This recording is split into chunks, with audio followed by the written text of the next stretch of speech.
আচ্ছা আচ্ছা good afternoon প্রত্যেককে। তো দেখো, আজকে আমাদের যে ক্লাসটা হবে সেই ক্লাসটা তোমরা নিশ্চয়ই জানো যে আমরা সিএইচএসএল এর উপরে বেশ কিছুদিন ধরে লাস্ট ক্লাস করছি। সাবজেক্ট ওয়াইজ ক্লাস হচ্ছে আমাদের, সেটা তোমরা জানো, এবং প্রিভিয়াস তোমরা বায়োলজির অলরেডি কিন্তু দু একটা ক্লাস করেওছো, রাইট? তো সেরকমভাবেই ঠিক এক্সামের প্যাটার্ন অনুযায়ী এক্সাম ওরিয়েন্টেড আমরা বেশ কয়েকটা এমসিকিউ আজকে সলভ করব। তো টোটাল আমাদের কাছে এমসিকিউর সংখ্যা হচ্ছে 55টা, 55টা মতো এমসিকিউ রয়েছে, এবং প্রত্যেকটা এমসিকিউ কোনো না কোনো একটা চ্যাপ্টারের ওপর রয়েছে। আমি তোমাদের এমসিকিউটা সলভ করানোর সময়তে বলেও দেবো যে এটা কোন চ্যাপ্টারের কোয়েশ্চেন, এবং এই চ্যাপ্টারের কোন টপিকগুলোকে তোমরা একটু ভালো করে ফোকাস দিয়ে পড়বে সেগুলো আমি কিন্তু বলবো, রাইট?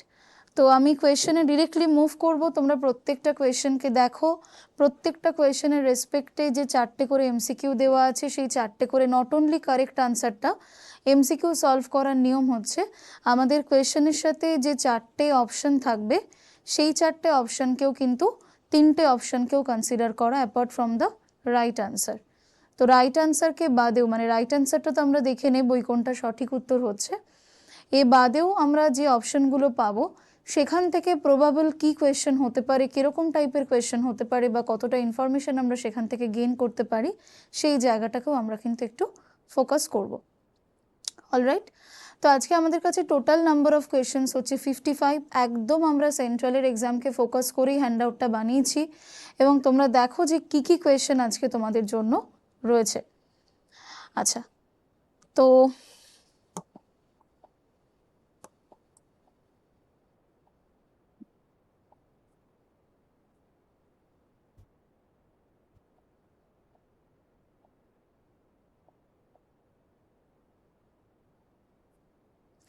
আচ্ছা দেখো তোমরা, এখানে আমরা টোটাল 5টা কোয়েশ্চেন পাচ্ছি দেখতে।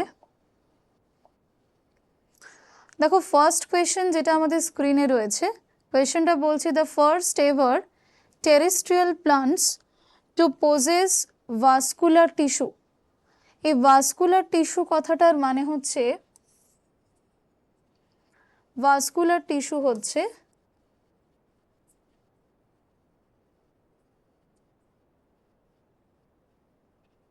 ভাস্কুলার টিস্যু হচ্ছে জাইলেম এবং ফ্লোয়েম, রাইট? তো এই ভাস্কুলার টিস্যু হচ্ছে, ফার্স্ট আমরা টিস্যু বলতে সবাই জানি, টিস্যু হচ্ছে অনেকগুলো সেল যখন একই রকম ফাংশন পারফর্ম করে, মানে অনেকগুলো কোষ মিলে যখন একই রকম বা different type of function perform করে, তখন সেই গ্রুপ অফ সেলসকে আমরা বলি কি? আমরা বলি হচ্ছে টিস্যু, রাইট? তাহলে এই ভাস্কুলার টিস্যু হচ্ছে, এটাকে আমরা বলি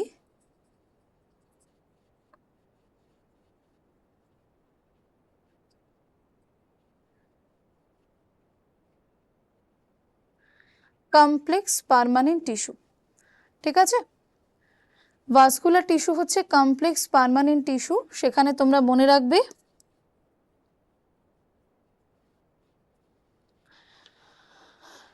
জাইলেমের কাজ হচ্ছে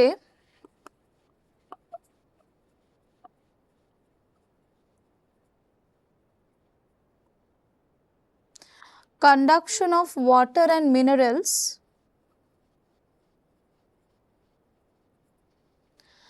conduction of water and minerals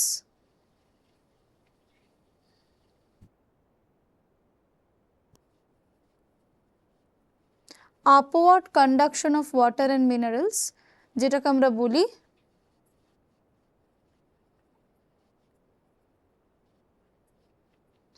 ascent of sap বা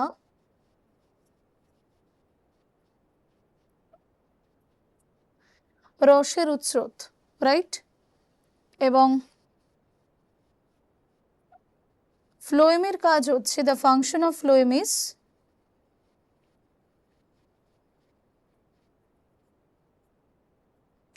translocation of food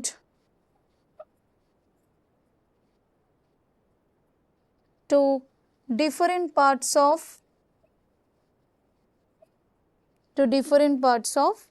plant body.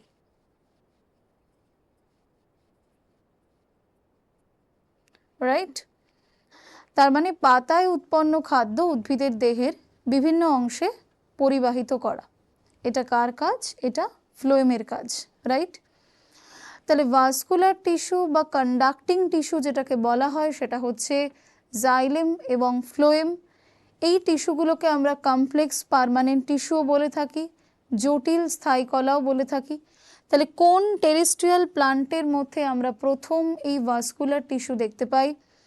Option A বলছে টেরিডোফাইট, অপশন বি বলছে লাইকেন, অপশন সি বলছে ব্রায়োফাইট, অপশন ডি বলছে অ্যালগি বা শৈবাল।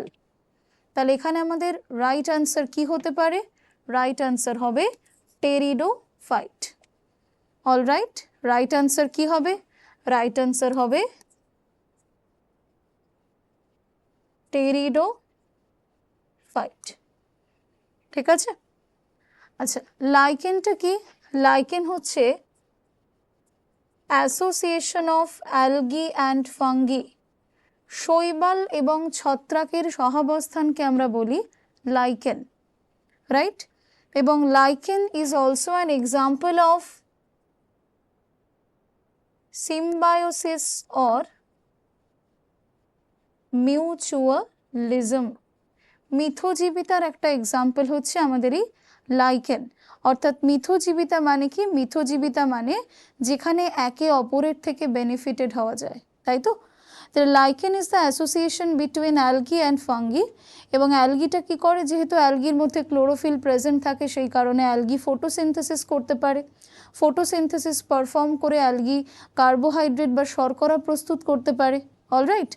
আর ফাঙ্গি এই কার্বোহাইড্রেট প্রস্তুত করার জন্য অ্যালগিকে ওয়াটার এবং মিনারেলস, জল এবং খনিজ লবণ এগুলোকে ট্রান্সফার করে। এইভাবে দুজনের মধ্যে একটা সহাবস্থান বা দুজনের মধ্যে একটা সহযোগিতার আন্তঃসম্পর্ক তৈরি হয়, যেটাকে আমরা বলি হচ্ছে লাইকেন। এবং লাইকেন থেকে এনভায়রনমেন্টাল সায়েন্সের একটা খুব গুরুত্বপূর্ণ প্রশ্ন আসে, সেটা হচ্ছে, আমি লিখে দিচ্ছি প্রশ্নটা এখানে, একটু মনে রেখো। কোয়েশ্চেনটা হচ্ছে bio indicator of air pollution. Bio indicator of air pollution তার মানে কোনো একটা জায়গা যদি খুব পলিউশন প্রোন এরিয়া হয়, কোনো একটা জায়গা যদি দূষণ প্রবণ জায়গা হয়, তো সেই জায়গাতে আমরা অ্যালগির ব্লিচিং লক্ষ্য করি। মানে অ্যালগির ব্লিচিং বলতে কি? অ্যালগিটা ডিকালারাইজড হতে শুরু করে, ডিকালারেশন অফ অ্যালগি, তাই তো? শৈবালটা বর্ণহীন হতে শুরু করে। তাহলে এই যে ডিকালারেশন অফ অ্যালগি, এটাকেই বলা হয় অ্যালগাল ব্লিচিং, রাইট? তো এই লাইকেন কিন্তু অ্যাকচুয়ালি এটা একটা বায়ো ইন্ডিকেটর হিসেবে কাজ করে, যেটা আলটিমেটলি ইন্ডিকেট করে যে সেই জায়গাতে পলিউশন রয়েছে এবং স্পেসিফিক্যালি সেই জায়গাটাতে সালফার ডাইঅক্সাইড পলিউশনের একটা ডমিনেন্স রয়েছে। ঠিক আছে? তো এটাকে সেই জন্য বলা হয় যে bio indicator of air pollution. এরকম অনেক সিম্বায়োসিসের এক্সাম্পল তোমরা পড়েছো, যেরকম ধরো নাইট্রোজেন ফিক্সেশন তোমরা পড়েছো, সেখানে লেগিউমিনাস প্লান্ট বা শিম্বগোত্রীয় উদ্ভিদের মূলে নডিউল বা অর্বুদ সৃষ্টি করে বাস করে এক রকমের ব্যাকটেরিয়া, যাকে আমরা বলি কি? যাকে আমরা বলি সিম্বায়োটিক ব্যাকটেরিয়া। এই সিম্বায়োটিক ব্যাকটেরিয়া বাতাস থেকে নাইট্রোজেন সংগ্রহ করে এবং কি করে? প্লান্টের কাছে অ্যাভেলেবল করে দেয়, রাইট? তাহলে এটাও কিন্তু একটা মিথজীবিতারই সম্পর্ক। অলরাইট, তাহলে একটা বললাম নাইট্রোজেন ফিক্সেশন, আরেকটা কি বললাম? আরেকটা বললাম হচ্ছে লাইকেন, এবং আরেকটাও তোমরা শুনেছো মাইকোরাইজা। মাইকোরাইজা হচ্ছে ফাঙ্গাসের সাথে হায়ার প্লান্টসের রুটের একটা, মানে হায়ার প্লান্টের রুটের মধ্যে মাইকোরাইজা থাকে, যারা কিন্তু এই ফাঙ্গাসরা কি করে? হায়ার প্লান্টের সাথে একটা বন্ধুত্বপূর্ণ সম্পর্ক তৈরি করে। তাহলে this three are the examples of mutualism বা সিম্বায়োসিস, যেখানে এটার মধ্যে এটা একটা পজিটিভ অ্যাসোসিয়েশন এবং যেখানে একে অপরের মধ্যে একটা সহাবস্থানের একটা সম্পর্ক কিন্তু তৈরি হয়। অলরাইট, আর লাস্ট হচ্ছে অ্যালগি। তোমরা জানো অ্যালগি হচ্ছে শৈবাল, যার মধ্যে কিন্তু ফটোসিনথেসিস করার এবিলিটি রয়েছে, রাইট? তো এখানে আমরা সঠিক উত্তরটা পাচ্ছি হচ্ছে টেরিডোফাইট। তোমাদের যদি প্লান্ট কিংডম পড়া হয়ে থাকে তো সেখানে প্লান্ট কিংডমের যে ব্রড ক্লাসিফিকেশন, ফেনেরোগ্যামস বা ক্রিপ্টোগ্যামস এবং ফেনেরোগ্যামসের মধ্যে কি কি ভাগ রয়েছে, ব্রায়োফাইটা, টেরিডোফাইটা, ঠিক আছে। তো এইগুলো কিন্তু আমাদেরকে একটু দেখে রাখতে হবে। এবং ব্রায়োফাইটাকে আমরা বলি হচ্ছে অ্যামফিবিয়ানস অফ প্লান্ট কিংডম বা উদ্ভিদ রাজ্যের উভচর, তাই তো। এদের সার্ভাইভালের জন্য এবং রিপ্রোডাকশনের জন্য ল্যান্ড এবং ওয়াটার দুটোই প্রয়োজন হয়। তো সেই কারণে এদেরকে আমরা বলি হচ্ছে কি, এদেরকে আমরা বলি যে তোমার ব্রায়োফাইটকে বলা হয় অ্যামফিবিয়ানস অফ প্লান্ট কিংডম বা উদ্ভিদ রাজ্যের উভচর। রাইট, বোঝা গেল আশা করি। আচ্ছা, সেকেন্ড কোয়েশ্চেনটা আমাদের কি বলছে, chikungunya is an infection caused by. Chikungunya একটা ইনফেকশন, ঠিক আছে। তো ইনফেকশনটা কার দ্বারা হয়? অপশন এ বলছে অ্যানোফিলিস, অপশন বি বলছে Aedes, option C Mansonia, option D Culex. তো কোনটা আনসার হবে বলে তোমাদের মনে হয় একটু দেখে নিয়ে বলো।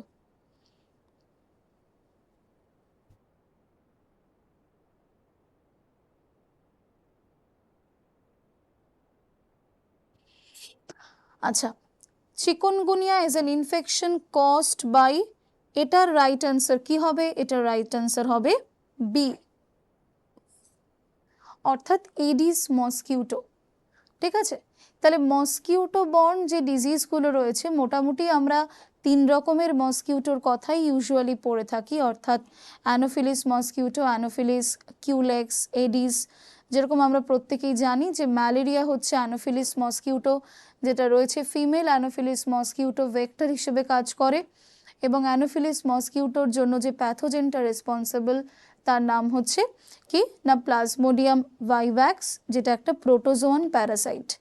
রাইট, তাহলে অ্যানোফিলিস রয়েছে অপশনে, এডিস রয়েছে এডিস মশা, তারপরে রয়েছে কিউলেক্স মসকিউটো, আরেকটা রয়েছে ম্যানজোনিয়ান। তো এখানে সঠিক আনসার হয়ে যাবে chikungunya is an infection caused by Aedes mosquito. Option B is the right answer. পরবর্তী প্রশ্ন খুব সহজ একটা প্রশ্ন, দেখো কি বলেছে, which scientist discovered the penicillin. তাহলে পেনিসিলিন যে মেডিসিনটা রয়েছে সেই অ্যান্টিবায়োটিকটা প্রথম কে আবিষ্কার করেছিলেন? Louis Pasteur, Alexander Fleming, Robert Koch, Ernst. তাহলে এটা আমরা সবাই প্রত্যেকে অলমোস্ট জানি যে আলেকজান্ডার ফ্লেমিং পেনিসিলিয়াম নোটেটাম নামক এক রকমের ছত্রাক বা ফাঙ্গাস থেকে যে মেডিসিনটা প্রথম আবিষ্কার করেছিলেন তার নাম কি? তার নাম হচ্ছে পেনিসিলিন। রাইট, তাহলে 3 এর রাইট আনসার হচ্ছে কি অপশন বি। কোয়েশ্চেন 4 বলেছে glaucoma is related to eyes in the same way as arthritis is related to. 4 এর অপশন কি হবে? আচ্ছা, কি বলেছে প্রশ্নটা একটু মানেটা আমরা বুঝে নিই। কোয়েশ্চেনটা বলেছে যে গ্লুকোমাটা আইজের সাথে রিলেটেড, ঠিক আছে। ডিজেনারেশন অফ আইস, গ্লুকোমা হলে চোখের ক্ষতি হয়। সেমভাবেই আর্থারাইটিসের সাথে কোন ফ্যাক্টরটা dependent? Liver, joints, ears, arteries. আচ্ছা, আমরা একটু একটা জিনিস একটু দেখে নিই। দেখো, নর্মালি কি হয়, আমরা যদি বোন জয়েন্ট দেখি, দেখো আমাদের বোন হচ্ছে একটা হার্ড বা একটা সলিড কানেকটিভ টিস্যু, তাই তো। কঠিন যোগকলা হচ্ছে বোন। তাহলে দুটো হাড়ের যে সন্ধিটা অস্থি সন্ধি তাকে বলা হয়। তো এই বোন জয়েন্ট বা অস্থি সন্ধি অনেক রকমের হতে পারে, মূলত 2 রকমের হয়, একটা সচল অস্থি সন্ধি আর একটা অচল বা অনর অস্থি সন্ধি। রাইট, তাহলে সচল বা মুভেবল বোন জয়েন্টের ক্ষেত্রে আমরা দেখতে পাই যে দুটো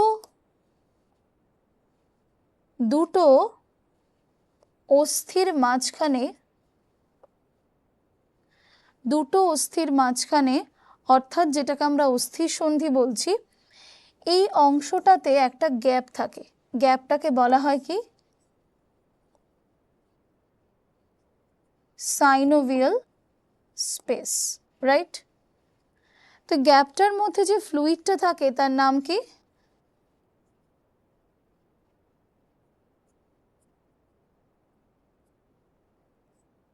সাইনোভিয়াল ফ্লুইড বা সাইনোভিয়াল তরল। তাহলে সাইনোভিয়াল ফ্লুইড বা সাইনোভিয়াল তরলের কাজ কি? কাজ হচ্ছে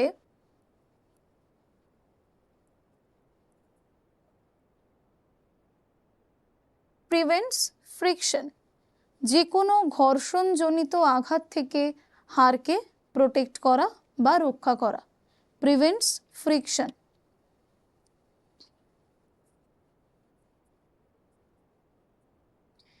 acts as lubricant, lubricating agent হিসেবে কাজ করা, পিচ্ছিলকারক পদার্থ হিসেবে কাজ করা। Acts as lubricant,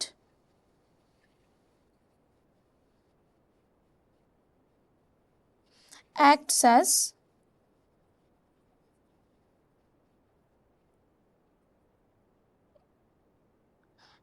as shock absorber, যে কোনো বাইরের আঘাত থেকে বোনকে প্রোটেক্ট করা, ঠিক আছে? তো এটা কিন্তু সাইনোভিয়াল তরলের কাজ, রাইট?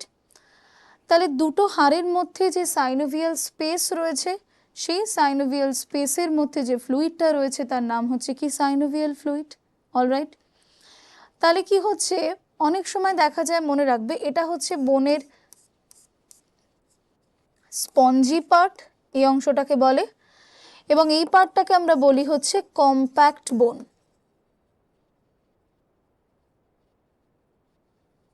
এই অংশটাকে বলা হয়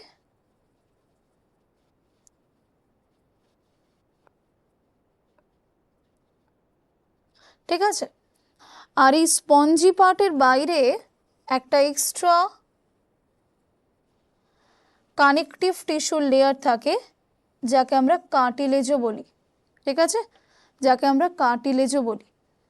এবং দুটো হাড়ের যে joint, that is called ligament. মনে রাখবে, বোন টু বোন কানেকশন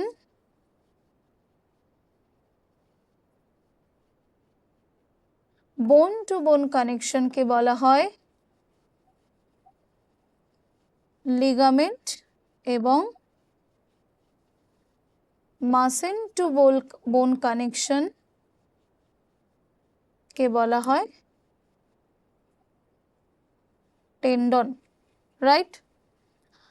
আচ্ছা, অনেক সময় দেখা যায় যে এই সাইনোভিয়াল স্পেসের মধ্যে যদি সাইনোভিয়াল তরল কখনো ফুরিয়ে যায়, তাহলে এর মধ্যে ছোট ছোট ইউরিক অ্যাসিডের দানা জমতে থাকে। তাহলে এই যে deposition of uric acid crystal in বোন জয়েন্ট, ইউরিক অ্যাসিডের দানা জমলে কি হবে? প্রচণ্ড ব্যথা হবে, তাই তো? পেন ট্রিগার্স, পেন হবে, যেটাকে কি বলে?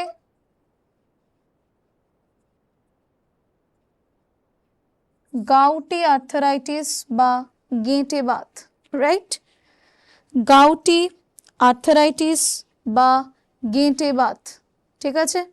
গাউটি আর্থারাইটিস বা গেঁটে বাত, ঠিক? আচ্ছা, তাহলে আশা করি বিষয়টা ক্লিয়ার হয়েছে। তো দেখো, এখানে আমরা রাইট অ্যান্সার কি পাবো? Glaucoma is related to eye in the same way as arthritis is related to bone joints. ইয়ার তো সেন্স অর্গান জানো, এবং আর্টারির বাংলা হচ্ছে ধমনী। আর্টারি হচ্ছে এক রকমের রক্তবাহ বা ব্লাড ভেসেল, যার কাজ কি? ক্যারি পিওর ব্লাড বা অক্সিজেনেটেড ব্লাড, অলরাইট? তার মানে হৃৎপিণ্ড থেকে দেহের বিভিন্ন অংশে বিশুদ্ধ রক্ত পরিবহন করতে সাহায্য করে যে রক্তবাহ, তাকে বলা হয় কি? ধমনী।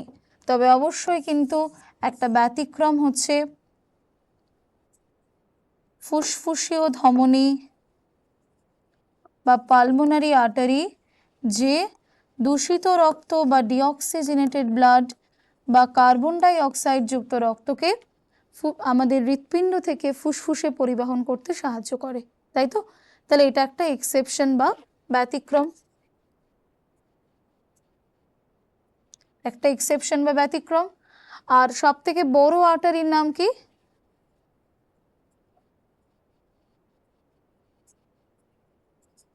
লার্জেস্ট আর্টারি হচ্ছে অ্যাওর্টা, ঠিক আছে? সব থেকে বড় আর্টারির নাম হচ্ছে কি? অ্যাওর্টা। অলরাইট। আচ্ছা, পরবর্তী প্রশ্ন দেখো, 5এরটা কি বলছে?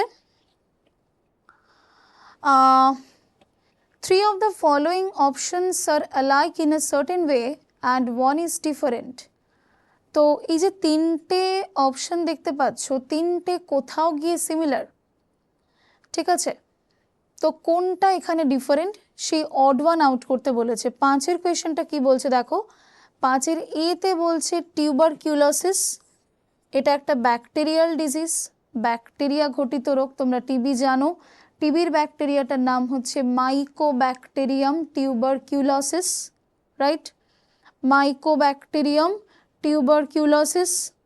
আচ্ছা, প্লেগ এটাও একটা ব্যাকটেরিয়াল ডিজিজ, ইয়ারসেনিয়া পেস্টিস করে।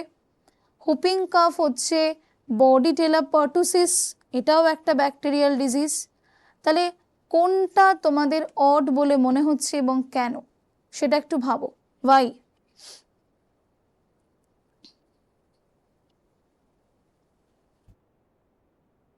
সেটা একটু ভাবো সবাই।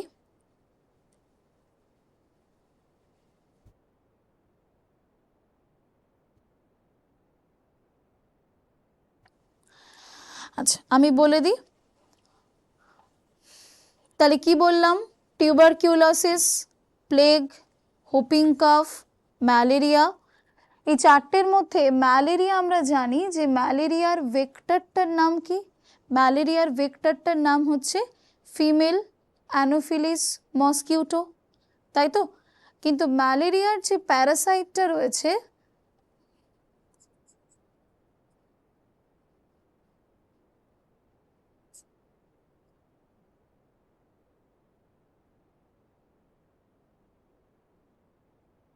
প্রোটোজোয়ান প্যারাসাইটটা রয়েছে, তার নাম কি?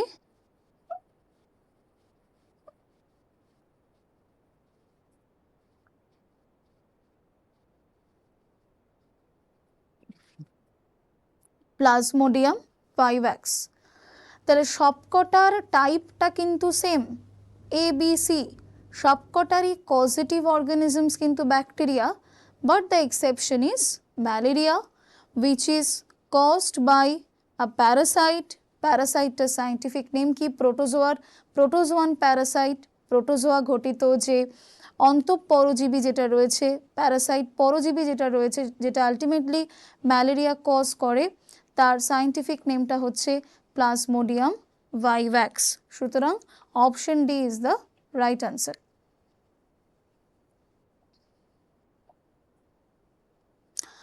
আচ্ছা, এখানে আমরা চিকুনগুনিয়া যেটা আগে পড়লাম, চিকুনগুনিয়ার দেখো অনেকগুলো সিমটমস রয়েছে, rash, back pain, joint pain, vomiting, Nazia, headache, chills and fever. এই সিমটমসগুলো কিন্তু চিকুনগুনিয়ার সিমটমসের মধ্যে পড়ে। আচ্ছা, কোয়েশ্চেন নাম্বার 6 to 9 একটু দেখে নিই আমরা কি বলছে দেখো। 6 বলেছে the enzymes are denatured at a very high temperature during chemical reaction at low temperature under atmospheric pressure। দেখো আগে একটু এনজাইম নিয়ে কথা বলি।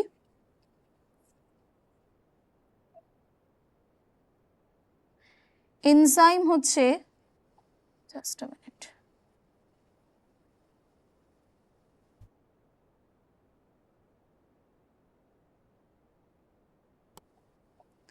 আচ্ছা, এনজাইম হচ্ছে এক রকমের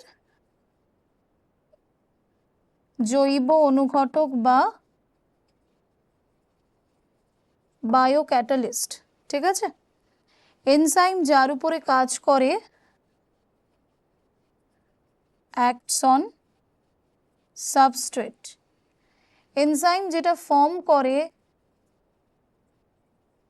তাকে আমরা বলি প্রোডাক্ট, রাইট? এবং এনজাইম প্রোটিন ধর্মী হয়। এনজাইমের প্রোটিন পার্টটাকে আমরা বলি অ্যাপোএনজাইম, প্লাস নন প্রোটিন পার্টটাকে আমরা বলি কোএনজাইম বা cofactor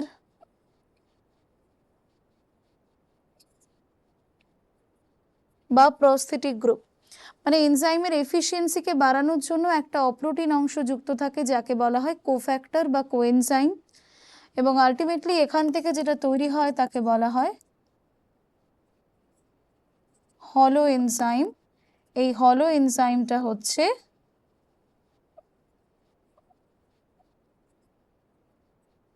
active form of enzyme, right? তাহলে এনজাইমের বেসিক্যালি ফাংশন হচ্ছে যে যখন আমরা কোনো ফুডকে কমপ্লেক্স ফর্মে ইনটেক করি, ধরো কার্বোহাইড্রেট খাই, প্রোটিন খাই বা ফ্যাট খাই, তো কার্বোহাইড্রেট প্রোটিন ফ্যাটকে আমরা কমপ্লেক্স ফর্মে ইনটেক করি। তো সেই কমপ্লেক্স ফর্মটাকে ভেঙে যদি আমরা সিম্পলেস্ট ফর্মে ট্রান্সফর্ম না করতে পারি তাহলে কিন্তু কোনোভাবেই সেখান থেকে এনার্জি তৈরি হওয়া পসিবল নয়। তো আমরা মানে we take complex form of food, এবং আফটার দ্য মানে with the help of enzymatic actions, with the help of enzymatic activity, সেই কমপ্লেক্স ফুডটা, সেই জটিল খাবার যেটা রয়েছে যেটা আমরা খাই, সেটা ভেঙে সরলীকৃত হয়ে পড়ে, সিম্পলেস্ট ফর্মে কনভার্ট হয়, এবং আলটিমেটলি কিন্তু যেটা আমাদের এনার্জি প্রস্তুত করতে হেল্প করে। তো এই এনজাইমের সঠিক কাজকর্ম করার জন্য, এনজাইমের প্রপার অ্যাক্টিভিটির জন্য কিন্তু একটা আদর্শ টেম্পারেচার, একটা আইডিয়াল অপটিমাম টেম্পারেচার, পিএইচ, এগুলো কিন্তু দরকার হয়। যদি খুব বেশি টেম্পারেচার আমরা দিয়ে দিই সেক্ষেত্রে কিন্তু এনজাইমেটিক যে অ্যাকশন সেটা কিন্তু ফল ডাউন করে বা এনজাইমেটিক অ্যাকশন কিন্তু স্টপ হয়ে যায়, রাইট? তো এখানে অ্যাজ পার দ্য অপশন এখানে আমাদের সঠিক উত্তর হবে at a very high temperature. ঠিক আছে?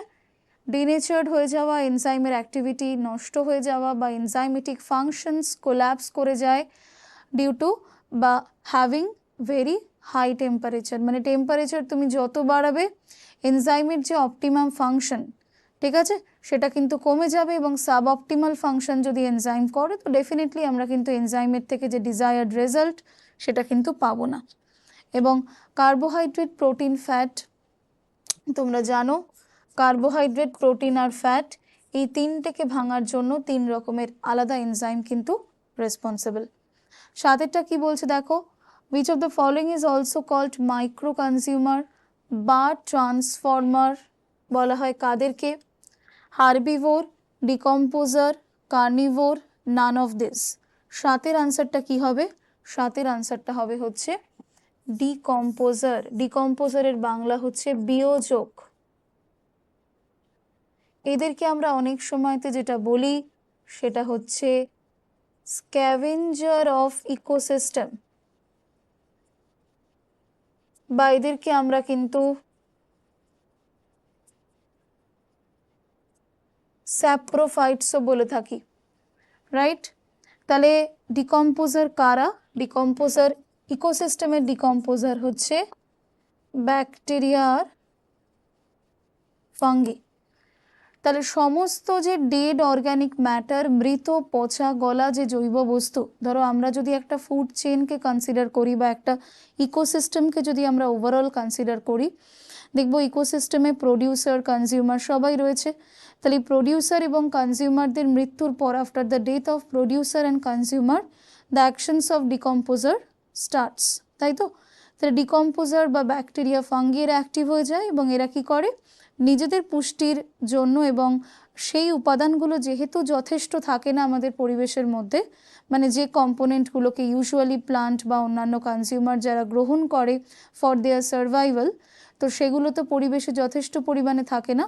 তো আফটার দেয়ার ডেথ, তাদের মৃত্যুর পর, by the actions of decomposer সেই কম্পোনেন্টগুলোকে পুনরায় পরিবেশে ফিরিয়ে দেওয়ার দরকার পড়ে, তাই তো? আবার যখন লিভিং অর্গানিজমস অর্থাৎ লিভিং প্লান্টস এবং অ্যানিমালস তারা আবার পরিবেশ থেকে সেগুলোকে ইনটেক করতে থাকে। তাহলে this is a cyclical process, এটা একটা চক্রাকার আবর্তন, যেখানে কি হচ্ছে, মৃত্যুর পর উপাদানগুলো পরিবেশে ফিরছে, আবার লিভিং অর্গানিজমসদের সার্ভাইভালের জন্য সেই কম্পোনেন্টগুলো তারা আবার নিয়ে ফেলছে। তাহলে এই যে চক্রাকার পদ্ধতিটা, এটাতে কিন্তু আলটিমেটলি ইকোসিস্টেমের যে ব্যালেন্স বা বাস্তুতান্ত্রিক যে ভারসাম্য সেটা কিন্তু বজায় থাকছে, রাইট?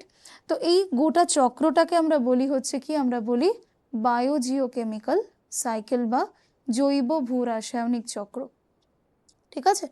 তো এটার আনসার কি হয়ে যাবে? এটার আনসার হচ্ছে অপশন বি।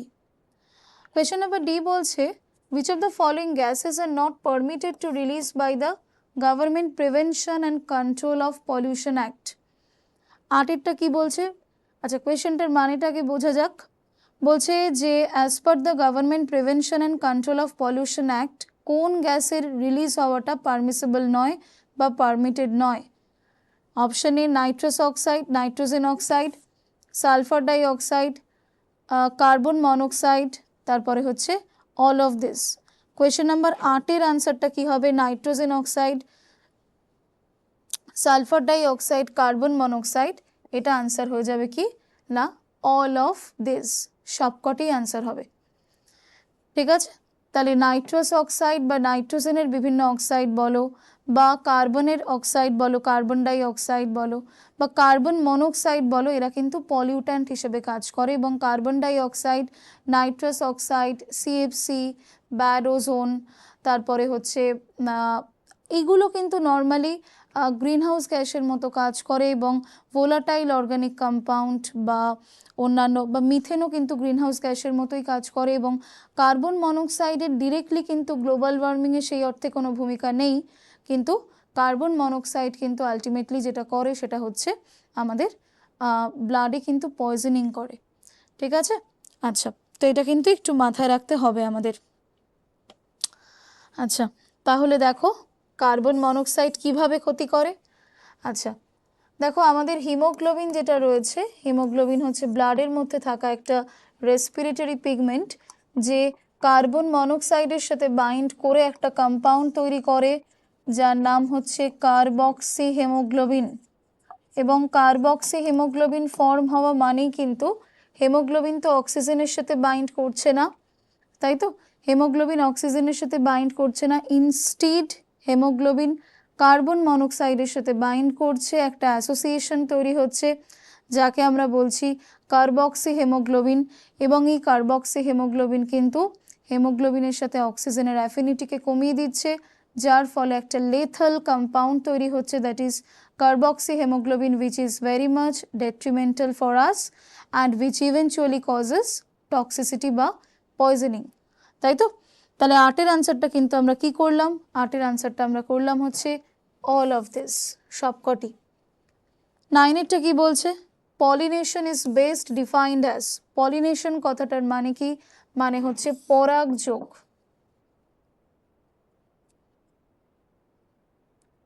পলিনেশন কি কি হতে পারে?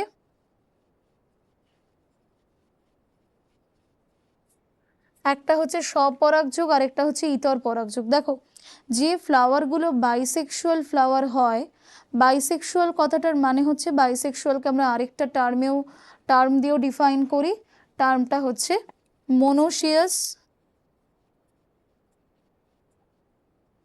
বা হার্মাফ্রোডাইট। তো কোনো একটা ফ্লাওয়ার যদি বাইসেক্সুয়াল হয় তো ডেফিনেটলি কিন্তু সেক্ষেত্রে আমরা কি দেখতে পাই না, কোনো একটা ফ্লাওয়ার যদি বাইসেক্সুয়াল হয় তাহলে ডেফিনেটলি কিন্তু তার মধ্যে মেল এবং ফিমেল পার্ট দুটোই প্রেজেন্ট। তাহলে একটা ফুলের মেল পার্ট যেটা রয়েছে তার অ্যান্থারের মধ্যে থাকা যে পোলেন গ্রেন বা পরাগরেণু, সেটা যদি সেই ফুলের মধ্যে থাকা যে মেল ফিমেল পার্ট অর্থাৎ স্ত্রী ফুলের বা স্ত্রী অংশের যে গর্ভমুণ্ড রয়েছে বা স্টিগমা রয়েছে, পোলেন গ্রেনটা যদি এসে ডিরেক্টলি স্টিগমার মধ্যে পড়ে, সেক্ষেত্রে কিন্তু যে পলিনেশনটা হয় that is called self pollination. তো সেলফ পলিনেশনটা সেম ফ্লাওয়ারের মধ্যে হচ্ছে বলে এখানে সেই অর্থে কোনো এক্সপেক্টেড ভ্যারিয়েশন আমরা পাই না। কিন্তু ক্রস পলিনেশনটা হয় হচ্ছে যেটা ইউনিসেক্সুয়াল বা যেটাকে আমরা বলি হচ্ছে ডায়োসিয়াস ফ্লাওয়ার। ইউনিসেক্সুয়াল মানে যেখানে একটাই সেক্সুয়াল ইউনিট প্রেজেন্ট রয়েছে, তো সেক্ষেত্রে কিন্তু আমরা দেখি ক্রস পলিনেশন হওয়ার চান্স রয়েছে। তার কারণ একটা ফুলের থেকে যে পরাগ রেণু সেটা আরেকটা ফুলের গর্ভমুণ্ডে এসে যদি পড়ে, সেক্ষেত্রে কিন্তু দুটো ফুলের ক্যারেক্টারিস্টিক্স মিশে যাবে, তাই তো? তাহলে এটাকে আমরা বলছি ক্রস পলিনেশন বা ইতর পরাগযোগ। তাহলে ইতর পরাগযোগের মধ্যে কিন্তু আমরা ভ্যারিয়েশন অবভিয়াসলি পাই, কারণ সেটা সেম লাইন অফ যে মানে প্লান্ট তার মধ্যে কিন্তু হচ্ছে না, এখানে ভ্যারিয়েশন অবশ্যই আসবে, কারণ দুটো ডিফারেন্ট ভ্যারাইটির মধ্যে কিন্তু পরাগযোগটা হচ্ছে। তাহলে এখানে অ্যাকর্ডিং টু অপশন দেখো দিয়েছে কি, transfer of pollen from anther to stigma, growth of pollen tube in ovule, ঠিক আছে, পরাগ নালীর দৈর্ঘ্য বৃদ্ধি ডিম্বক পর্যন্ত, জার্মিনেশন অফ পোলেন গ্রেনস, পরাগ রেণুর যে জার্মিনেশন বা পরাগ রেণুর যে ম্যাচুরেশন সেটা। ডি বলছে ভিজিটিং ফ্লাওয়ার্স বা ইনসেক্টস, ইনসেক্ট যারা আসে তারা ফ্লাওয়ারকে ভিজিট করে, কোনটা রাইট এখানে? তো এখানে অবশ্যই কিন্তু option A is the right answer, transfer of pollen from anther to stigma, ঠিক আছে। তাহলে পোলেন গ্রেন বা পরাগ রেণু সেটা কিন্তু অ্যান্থার থেকে স্টিগমার মধ্যে যাওয়া, অ্যান্থারের মধ্যে থাকা যে পোলেন গ্রেন বা পরাগ রেণু সেটা গর্ভমুণ্ড বা স্টিগমার মধ্যে এসে যদি পতিত হয়, তখনই আমরা তাকে বলছি পলিনেশন বা পরাগযোগ। এবং সেলফ পলিনেশনের একটা সুবিধে হচ্ছে, সুবিধা অসুবিধে দুটোই আছে। অসুবিধে হচ্ছে কোনো ভ্যারিয়েশন থাকে না, এবং সুবিধে কি? সুবিধা হচ্ছে ইটস কোয়াইট সার্টেন। যেখানে আমরা ক্রস পলিনেশনকে এনশিওর করতে গেলে cross pollination demands career, cross pollination বা ইতর পরাগযোগের ক্ষেত্রে ক্যারিয়ার বা বাহক প্রয়োজন। তো সেই বাহক পাওয়াটা অনেকটা আনসার্টেন। বাহক কি হতে পারে? এয়ার হতে পারে, ওয়াটার হতে পারে, ইনসেক্ট হতে পারে, ইনসেক্টের মধ্যেও অনেক ভ্যারিয়েশন, অ্যান্ট, স্নেইল, অনেক কিছুই হতে পারে, বার্ড হতে পারে।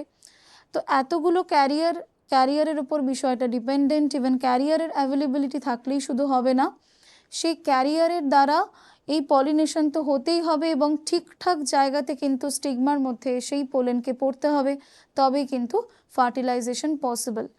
তো ইটসেলফ এই প্রসেসটা অনেকটা হিউম্যাঙ্গাস বা অনেকটাই কিন্তু মানে the process is not feasible always, মানে সবসময়তে যে সম্ভব তাও কিন্তু নয়, তাই তো? তাহলে ক্রস পলিনেশনের একটা ডিমেরিট হচ্ছে যে ক্রস পলিনেশন ডিমান্ডস তোমার ক্যারিয়ার বা vector, sometimes which is unavailable, কখনো কখনো আনঅ্যাভেলেবল হতে পারে এটা। এবং ফ্রিকোয়েন্সি ম্যাচ না করার জন্য অনেক সময়তে দেখা যায় যে ক্যারিয়ার ইনভলভমেন্ট থাকা সত্ত্বেও কিন্তু সঠিক জায়গাতে গিয়ে হয়তো পরাগ রেণুটা পড়লো না, যার জন্য কিন্তু সেখানে পলিনেশন হলো না। তাহলে both self and cross pollination have merits and demerits as well, মানে কিছু সুবিধেও আছে, কিছু ভালো দিকও আছে, এবং প্যারালালি কিছু অসুবিধে বা কিছু ডিমেরিটসও কিন্তু রয়েছে, ঠিক আছে। চল,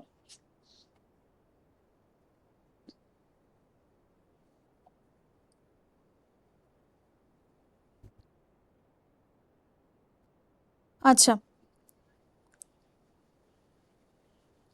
কারোর কোনো ডাউট এই অবধি? আচ্ছা, এখানে একটা চার্ট তোমরা দেখতে পাচ্ছ, এয়ার কোয়ালিটি ইন্ডেক্স ক্যাটাগরি রয়েছে। পিএম স্ট্যান্ডস ফর হচ্ছে তোমার পার্টিকুলেট ম্যাটার,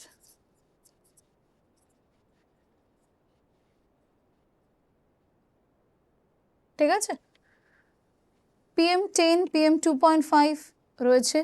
লেভেলগুলো বলা আছে যে গুড হচ্ছে 0 to 50, রেঞ্জগুলো দেওয়া রয়েছে স্যাটিসফ্যাক্টরি 51 to 100, মডারেট 101 থেকে 200, অ্যাকচুয়াল যে ক্যাটাগরি রয়েছে পুয়ার হচ্ছে 201 থেকে 300, ভেরি পুয়ার হচ্ছে 301 থেকে 400, সিভিয়ার হচ্ছে 500 প্লাস বা 401 থেকে 500, ঠিক আছে। তো lead, ammonia, sulphur dioxide, carbon monoxide, ozone, nitrogen dioxide বা পিএম, এগুলো কিন্তু সবকটাই একটা কাইন্ড অফ এয়ার পলিউট্যান্ট, তাই তো? তো এই যে পার্টিকুলেট ম্যাটার যেটা রয়েছে দেখতে পাচ্ছ, এই পার্টিকুলেট ম্যাটারের সাথে অনেক সময়তে ব্ল্যাক কার্বন মিশে থাকে। তো ব্যাপারটা কি হয়, পার্টিকুলেট ম্যাটারের একটা পার্টিকুলার সাইজ হয়। তো পার্টিকুলেট ম্যাটারের সাইজটা যদি যত বেশি ছোট হবে, মানে পার্টিকেল সাইজ একটা স্ট্যান্ডার্ড সাইজ, ঠিক আছে, কিন্তু যত পার্টিকেল সাইজ মিনিমাইজড হবে, ছোট হবে, তত কিন্তু আমাদের মধ্যে ইনহেলড হয়ে যাওয়ার চান্সও বাড়বে।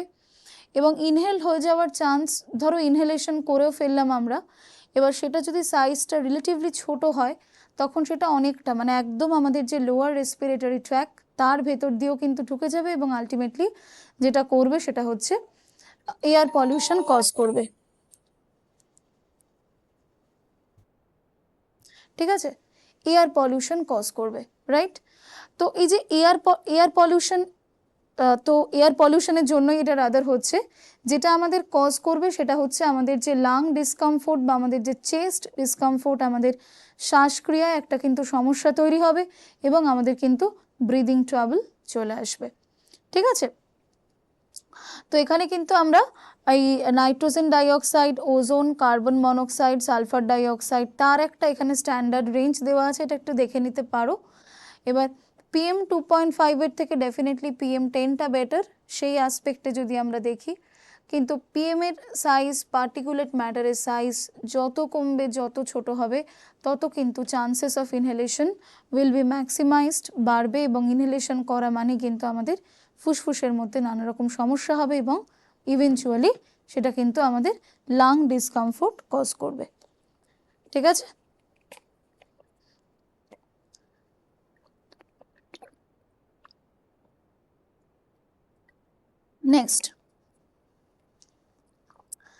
নেক্সট যাওয়া যাক।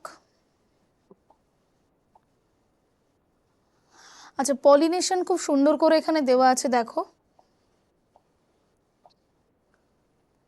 ফার্স্টে কি বলেছে, pollen from stamens stick to the pollinator's body when it collects flower nectar।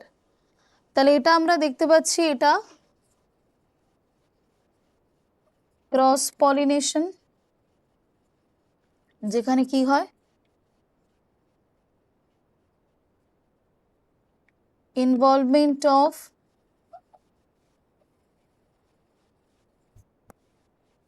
Vector or career, তাই তো?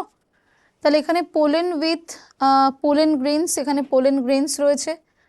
তাহলে ফুলের মধু সংগ্রহ করতে এসে যারা পলিনেটার থাকে, এখানে যেরকম তোমরা ইনসেক্ট দেখতে পাচ্ছ, তো তারা কি করছে না, তাদের কিন্তু বডি পার্টসের মধ্যে পোলেনটা স্টিক হয়ে যাচ্ছে।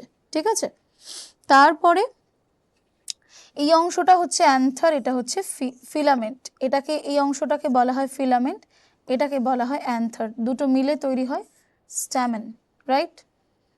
আর এখান থেকে কি হচ্ছে আলটিমেটলি, দেখো, সেকেন্ড স্টেপে pollinator carries pollen to another flower.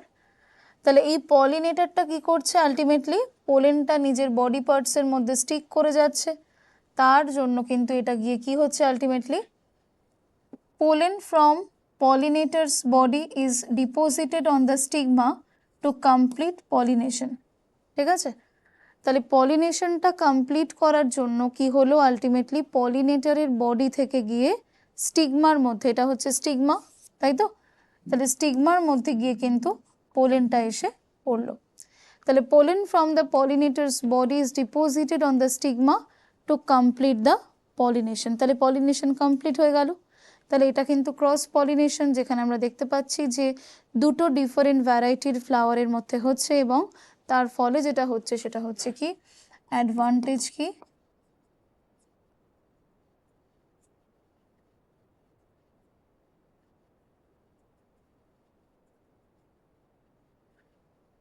Variation comes. ঠিক আছে,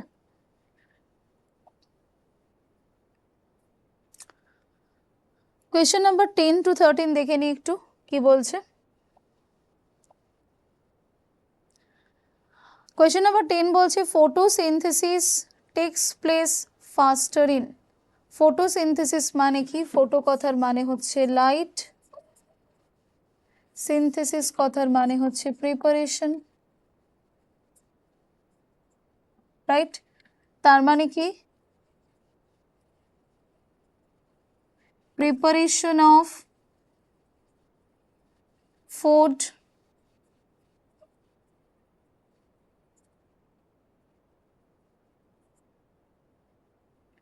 ইন প্রেজেন্স অফ সানলাইট। আলোর উপস্থিতিতে খাদ্য তৈরি করার পদ্ধতির নামই হচ্ছে ফটোসিনথেসিস, তাই তো? তাহলে বলছি এই ফটোসিনথেসিস, একটা জিনিস মনে রাখবে যে ফটোসিনথেসিসে কোন এনার্জিতে কনভার্ট হয়? Light energy is converted two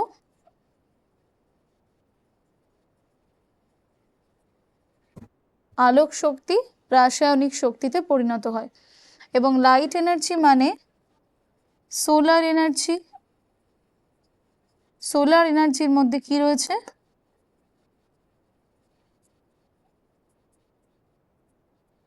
photon particle. তাহলে একটা জিনিস মনে রাখবে, এই ফোটন পার্টিকেলটা অ্যাকচুয়ালি কি করে বলো তো? Activation of chlorophyll molecule.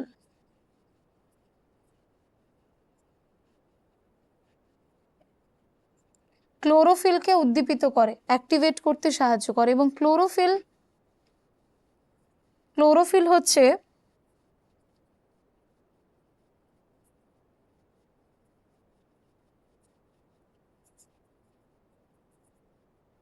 Photosynthetic pigment. এবারে বিষয়টা হচ্ছে যে সব আলোকে কিন্তু ক্লোরোফিল ক্যাপচার করে না। একটা পার্টিকুলার রেঞ্জ রয়েছে, একটা পার্টিকুলার ওয়েভলেন্থের রেঞ্জ রয়েছে, যেটাকে আমরা বলি হচ্ছে ভিজিবল লাইট রেঞ্জ, বা এক্ষেত্রে আরেকটু স্পেসিফিক্যালি আমরা বলতে পারি পার। পারের ফুল ফর্ম কি? ফটোসিনথেটিক্যালি অ্যাক্টিভ রেডিয়েশন। ঠিক আছে? তাহলে ভিজিবল রেঞ্জের মধ্যে যে লাল আলো রয়েছে, রেড লাইট রয়েছে, সেই রেড লাইটের সালোক সংশ্লেষের হার বা ফটোসিনথেটিক রেটটা ম্যাক্সিমাইজড হয়। The rate of photosynthesis higher in red light, এবং প্রেফারেবলি মনে রাখবে যে সেটা কিন্তু ভিজিবল রেঞ্জের মধ্যে পড়তে হবে। কেন ভিজিবল রেঞ্জ কথাটাকে এমফাসাইজ করলাম তার কারণটা এখানে বলে রাখি একটু। একটা ফেনোমেনা রয়েছে যার নাম হচ্ছে রেড ড্রপ বা লোহিত চ্যুতি। এটার মানে কি? এটার মানে হচ্ছে decline of photosynthetic rate at infrared light. All right? তাহলে ফটোসিনথেসিসের হার কমে যাওয়া অ্যাট ইনফ্রারেড লাইট, মানে একটা লাইটের স্পেকট্রাম তোমরা ফিজিক্সে পড়েছো, অনেকগুলো কিন্তু জোন থাকে, অনেকগুলো স্পেকট্রাম রয়েছে, ভিজিবল রেঞ্জ, ইউভি রে, গামা রে, এক্স রে, ইনফ্রারেড, অনেকগুলো রয়েছে। তা ভিজিবল রেঞ্জের মধ্যে যে লাল আলো রয়েছে সেই আলোতেই কিন্তু সালোক সংশ্লেষ বেশি হয়। কম হয় কি? গ্রিন আর ভায়োলেট, তোমরা জানো। এবং যদি এটা আমরা অন্য কোনো রেঞ্জের লাল আলোতে করাই তাহলে কিন্তু দেখা যায় যে উল্টে সালোক সংশ্লেষের হার অপরিবর্তিত তো থাকেই না, কি হয়?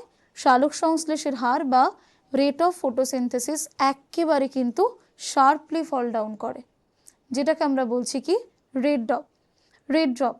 আবার কম তরঙ্গ দৈর্ঘ্যের আলো এবং বেশি তরঙ্গ দৈর্ঘ্যের আলো, স্মল বা লার্জ ওয়েভলেন্থের লাইটকে যদি আমরা একসাথে মিশিয়ে দিই তাহলে দেখতে পাবো, এটা এক্সপেরিমেন্টালি প্রমাণিত হয়েছিল, তাহলে দেখা যায় যে রেট অফ ফটোসিনথেসিস অনেকটা বেড়ে যায়, যাকে বলা হয় এমারসন্স এনহ্যান্সমেন্ট এফেক্ট।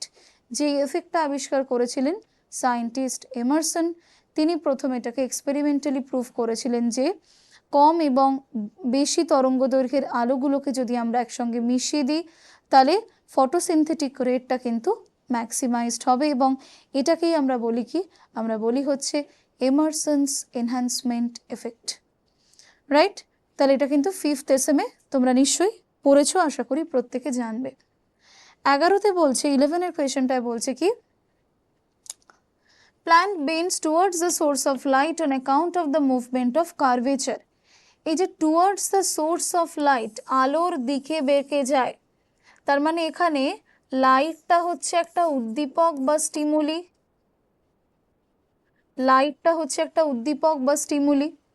তাহলে আলোর দিকে বেঁকে যায়। কেমো মানে কেমিক্যাল, এখানে স্টিমুলি, থিগমো মানে টাচ স্টিমুলি, জিও মানে হচ্ছে গ্র্যাভিটি স্টিমুলি। তাহলে এটা উত্তরটা আমরা কিন্তু অপশন টেস্ট করে ফোটোট্রপিজম করতে পারি। এবং মুভমেন্ট, প্লান্ট মুভমেন্টকে আমরা কিন্তু প্লান্ট যেটা ইনডিউসড বা প্যারাটনিক মুভমেন্ট রয়েছে, আবেশিত চলন বা ইনডিউসড মুভমেন্ট যেটা রয়েছে, তাকে আমরা দুটো ভাগে ভাগ করতে পারি। একটা হচ্ছে তোমার ট্রপিক মুভমেন্ট, আরেকটা হচ্ছে তোমার ন্যাস্টিক মুভমেন্ট। ট্রপিক মুভমেন্টের ক্ষেত্রে কিন্তু উদ্দীপকের গতিপথ বা ডিরেকশনটাকে ফলো করা হয়। ন্যাস্টিক মুভমেন্টের ক্ষেত্রে কিন্তু উদ্দীপকের তীব্রতা বা ইন্টেন্সিটিকে ফলো করা হয়। তাহলে এখানে আমরা কোয়েশ্চেনে কি দেখতে পাচ্ছি? আমরা দেখতে পাচ্ছি যে plant bends towards the source of light. কোনো একটা অন্ধকার ঘরে যদি আমরা একটা, ধরো কোনো একটা এন্ট্রান্স রয়েছে যেখান দিয়ে আলো আসছে, জানলা খোলা রয়েছে সাপোজ, তো তার পাশে যদি আমরা কোনো একটা টব শুদ্ধ গাছ রাখি, দেখব গাছের যে স্টেমটা বা কাণ্ডটা সেটা আলোর দিকে বেঁকে যাচ্ছে। তাহলে আলোটা হচ্ছে এখানে উদ্দীপক বা স্টিমুলি, এবং যেহেতু আলোর ডিরেকশনটাকে ফলো করছে বা আলোর গতিপথটাকে ফলো করছে, ডিরেকশনটাকে ফলো করে যে মুভমেন্ট হয় তাকে আমরা বলি টপিক মুভমেন্ট। আবার ধরো লজ্জাবতী গাছের পাতাকে তুমি যদি কম স্পর্শ করো একরকম রেসপন্স আসবে, যদি খুব সজোরে আঘাত করো তাহলে রসস্ফীতি চাপের তারতম্যের কারণে গাছের পাতাটা সম্পূর্ণভাবে মুড়ে গাছটা আস্তে আস্তে নুয়ে পড়বে। তাহলে এখানে কি হচ্ছে? টাচ বা স্পর্শ এখানে স্টিমুলি হিসেবে কাজ করছে, এবং তার যে ইন্টেন্সিটি বা তীব্রতা তার উপরে ডিপেন্ড করে কিন্তু এই মুভমেন্ট আসছে। তাহলে সেটা হচ্ছে ন্যাস্টিক মুভমেন্ট। টপিকের শুধুমাত্র ডিরেকশনকে কনসিডার করা হয়, ন্যাস্টিকের ক্ষেত্রে কনসিডারেবল প্যারামিটার হচ্ছে অনলি ইন্টেন্সিটি। ট্যাকটিকের ক্ষেত্রে ডিরেকশন এবং ইন্টেন্সিটি দুটোকেই আমরা কনসিডার করি। অলরাইট, তাহলে অ্যান্সার ডি হবে। 12টা কি বলছে দেখো, 12টা বলেছে the largest artery in human body is aorta, সব থেকে বড় ধমনী। ক্যাপিলারি মানে হচ্ছে জালক। ক্যাপিলারি কি? ক্যাপিলারি হচ্ছে association of vein plus artery, right? এবং ক্যাপিলারি হচ্ছে স্মলেস্ট ব্লাড ভেসেল, সব থেকে ছোট রক্তবাহের নাম হচ্ছে ক্যাপিলারি। ভেনা কেভা হচ্ছে, যদি এখানে আমরা ইনফেরিয়ার ভেনা কেভা লিখি, নিম্ন মহাশিরা লিখি ইনফেরিয়ার ভেনা কেভা, সেটা হচ্ছে সব থেকে বড় ভেইন, লার্জেস্ট ভেইন। এবং ইনফেরিয়ার আর সুপিরিয়ার ভেনা কেভা, ঊর্ধ্ব এবং নিম্ন মহাশিরার মধ্যে দিয়েই কিন্তু সারা শরীর থেকে দূষিত রক্ত এসে হৃৎপিণ্ডে প্রবেশ করে, রাইট? আর পালমোনারি ভেইন হচ্ছে, এটা অবশ্যই একটা ব্যতিক্রম, এটা একটা এক্সেপশন, যে কিনা অক্সিজেনেটেড ব্লাড বা পিওর ব্লাডকে ক্যারি করে, অর্থাৎ ফুসফুস থেকে বিশুদ্ধ রক্ত হৃৎপিণ্ডে প্রবেশ করতে সাহায্য করে। হয়ে গেল, তাহলে right answer is option A. 13টা কি বলেছে দেখো, 13 বলেছে different parts of plants are used to prepare medicines, as for example reserpine is obtained from the root of which of the following plants? দেখো রেজারপিন, কুইনাইন, মরফিন, তারপরে হচ্ছে ephedrine, এরকম অনেক রকমের উপক্ষার বা অ্যালকালয়েড রয়েছে। এগুলো হচ্ছে বেসিক্যালি প্লান্টের এক্সক্রিটারি প্রোডাক্ট, রাইট? তো আমাদের আগে পরীক্ষায় যেটা আসতো সেটা হচ্ছে কোন প্লান্ট থেকে আমরা কোন ধরনের এক্সক্রিটারি প্রোডাক্ট পাই। তো এখন কিন্তু আমাদেরকে সেটুকুর মধ্যে নিজেকে লিমিট করলে হবে না, আমাদেরকে দেখতে হবে যে কোন প্লান্টের কোন অংশ থেকে, যেমন সিনকোনা গাছের বার্ক থেকে আমরা কুইনাইন পাই, ঠিক আছে, কফির কোন অংশ থেকে আমরা ক্যাফিন পাই, এই যে বিষয়গুলো রয়েছে, মানে কোন প্লান্টের কোন পার্টিকুলার পার্ট থেকে আমরা সেই ডিজায়ার্ড যে মানে ম্যাটারটা সেটাকে এক্সট্র্যাক্ট করি, সেটা আমাদের কিন্তু জানতে হবে। তাহলে এখানে কি বলেছে প্রশ্নটা আরেকবার পড়ি, যে উদ্ভিদের বিভিন্ন অংশ থেকে আমরা ঔষধ প্রস্তুত করি, লাইক রেজারপিন আমরা পেয়ে থাকি কোন উদ্ভিদের রুট বা মূল থেকে? উত্তর হচ্ছে কি রাউলফিয়া সার্পেন্টিনা, সর্পগন্ধার বিজ্ঞানসম্মত নাম, তাই তো? তাহলে রাউলফিয়া সার্পেন্টিনা ইজ দ্য রাইট আনসার। ঠিক আছে, চলো পরবর্তী প্রশ্ন। কোয়েশ্চেন নাম্বার 14 কি বলছে দেখো,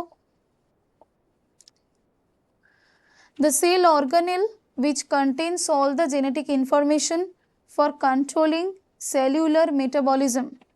তার মানে কোন কোষ অঙ্গাণু মধ্যে জেনেটিক ইনফরমেশন থাকে বা জিন থাকে যার কাজ হচ্ছে কোষের সমস্ত রকমের গুরুত্বপূর্ণ যে কেমিক্যাল যে রিয়াকশন, মেটাবলিজম কথাটার মানে হচ্ছে, মেটাবলিজম মানে হচ্ছে collection of chemical reactions which occur in our body. আমাদের শরীরে যত রকমের রিয়াকশনস হয়, কেমিক্যাল রিয়াকশনস হয়, তাকে আমরা কালেকটিভলি বা সম্মিলিতভাবে বলে থাকি হচ্ছে মেটাবলিজম বা বিপাক। এবং এর অবশ্যই দুটো ভাগ রয়েছে, একটা অ্যানাবলিজম আর একটা ক্যাটাবলিজম।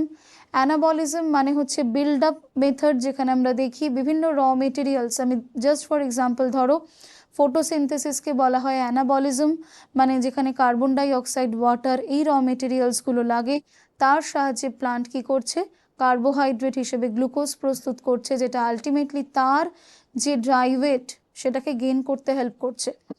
এবং ক্যাটাবলিজম মিনস হচ্ছে এখানে আমরা দেখতে পাচ্ছি ব্রেকডাউন মেথড, এটা একটা, যেখানে প্লান্টের তৈরি করা যে কার্বোহাইড্রেট সেটাই কিন্তু plant during cellular respiration plant কি করছে, সেটাকেই ভেঙে আবার কার্বন ডাই অক্সাইড তৈরি করছে।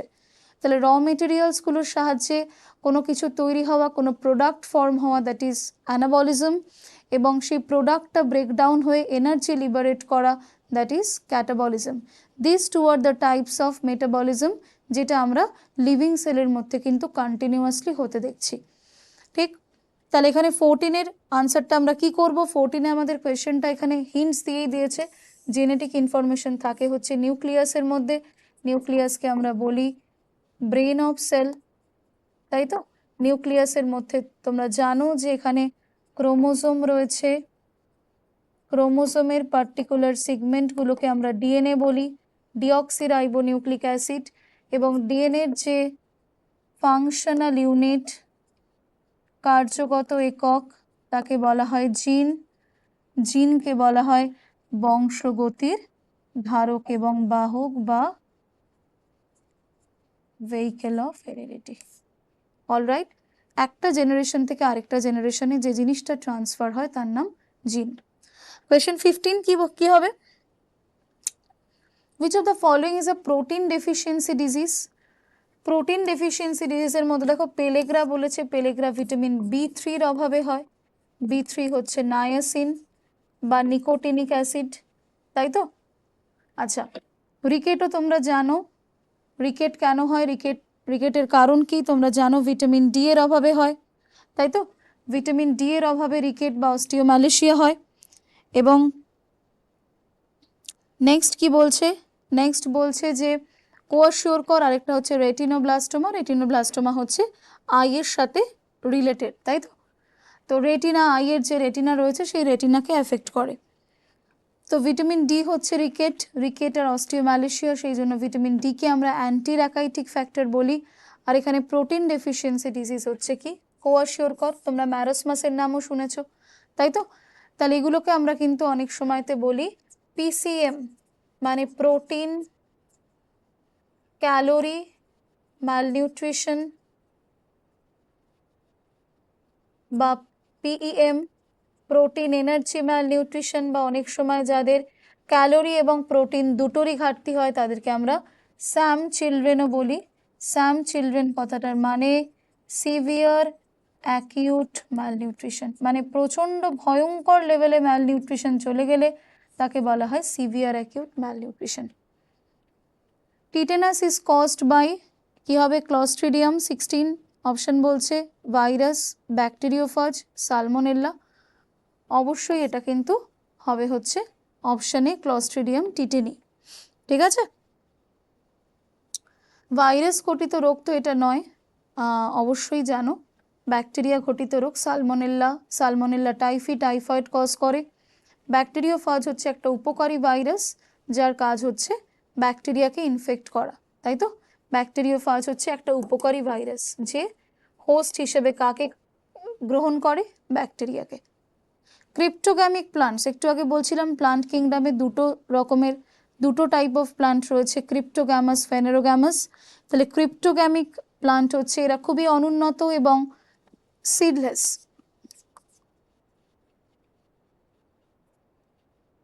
ঠিক আছে, বীজবিহীন। Antibiotics are secreted from, antibodies are secreted by, antibody কারা সিক্রেট করে?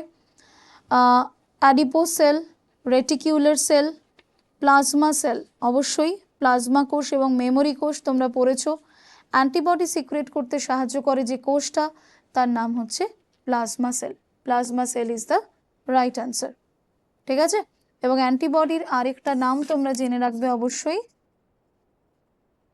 ইমিউনো গ্লোবিউলিন, যেটাকে আমরা এইভাবে লিখি IgG, IgM, আইজিডি, IgE, IGA. IGA এটাকে আমরা বলি সিক্রেটারি অ্যান্টিবডি, মায়ের থেকে সন্তানের মধ্যে আসে, মায়ের দুধ থেকে সন্তানের মধ্যে আসে এবং সন্তানের মধ্যে একটা প্রাইমারি ইমিউনিটি ডেভেলপ করে। আইজিইটাও তোমরা জানো, আইজিই হচ্ছে অ্যালার্জির সাথে রিলেটেড। আইজিএমটা হচ্ছে লার্জেস্ট অ্যান্টিবডি, আইজিজি হচ্ছে মোস্ট অ্যাবান্ডান্ট অ্যান্টিবডি। তো ইমিউনোলজির ক্লাসে কিন্তু তোমরা এগুলো অবশ্যই পড়বে, যে কোনো একটা অ্যান্টিজেন আমাদের শরীরে প্রবেশ করলে তার এগেনস্টে যে রেসপন্সটা তৈরি হয় সেটাই কিন্তু অ্যান্টিবডি। আচ্ছা, নেক্সট কোয়েশ্চেন দেখো, এখানে প্লান্টির আমি তোমাদের বলছিলাম কিংডম প্লান্টি, সেখানে সাব কিংডম হচ্ছে ক্রিপ্টোগ্যামাস, ফেনেরোগ্যামাস। ক্রিপ্টোগ্যামাস যারা তারা লেস ইভলভড, এবং ডিভিশনে দেখো রয়েছে থ্যালোফাইটা, ব্রায়োফাইটা, টেরিডোফাইটা। থ্যালোফাইটা হচ্ছে অ্যালগি, আর ফাঙ্গি থ্যালাস, থ্যালাস মানে যাদের শরীরকে আমরা মূল কাণ্ড পাতায় ভাগ করতে পারি না। নেক্সট হচ্ছে ব্রায়োফাইটা, দেখতে পাচ্ছ ব্রায়োফাইটাকে আমরা বলি হচ্ছে অ্যামফিবিয়ান্স অফ প্লান্ট কিংডম, উদ্ভিদ রাজ্যের উভচর। আরেকটা রয়েছে টেরিডোফাইটা, তাই তো। ফেনোগ্যামসের মধ্যে রয়েছে জিমনোস্পাম আর একটা অ্যাঞ্জিওস্পাম, যারা তুলনামূলকভাবে একটু ইভলভড, অর্থাৎ ব্যক্তবীজী এবং গুপ্তবীজী, রাইট। তো এটাই কিন্তু আমরা একটু আগে দেখলাম।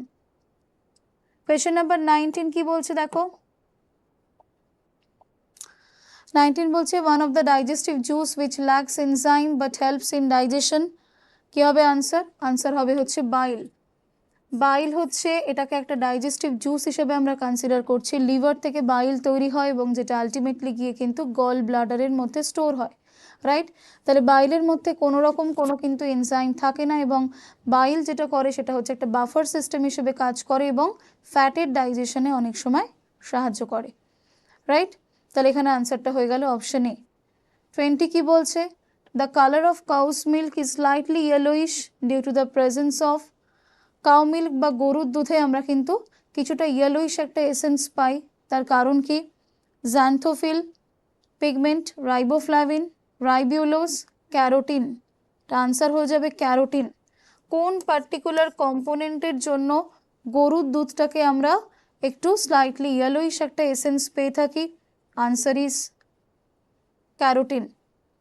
21, the organ of human body which collects carbohydrate in the form of glycogen। দেখো গ্লাইকোজেনটা হচ্ছে একটা কমপ্লেক্স ফর্ম অফ কার্বোহাইড্রেট, ঠিক আছে।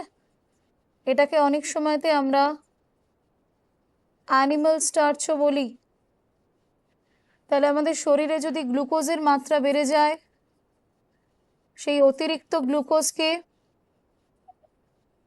গ্লাইকোজেন হিসেবে সঞ্চিত হিসেবে, গ্লুকোজ তো জানো মনোস্যাকারাইড একটা, যেটাকে বলা হয় simplest form of carbohydrate, alright.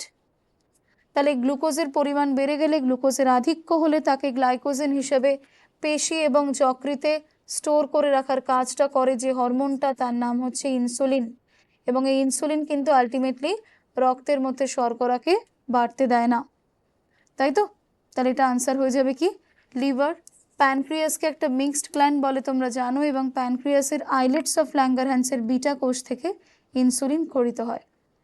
22 কি বলছে, পেসমেকারের কাজ কি? পেসমেকার তোমরা জানো SA node, sino atrial node, right atrium বা ডান অলিন্দের ঠিক ওপরে থাকে, আমাদের হার্টবিটটাকে রেগুলেট করে। মানে এই পেসমেকার বা এসএ নোড থেকে এক রকমের কার্ডিয়াক ইম্পালস জেনারেট হয়, সেই ইম্পালসটাকে পাওয়ার পরে তবেই কিন্তু হার্ট প্রপারলি সিস্টোল ডায়াস্টোলিক যে অ্যাক্টিভিটি, কন্ট্রাকশন, রিল্যাক্সেশন, সেটা কিন্তু করতে পারে।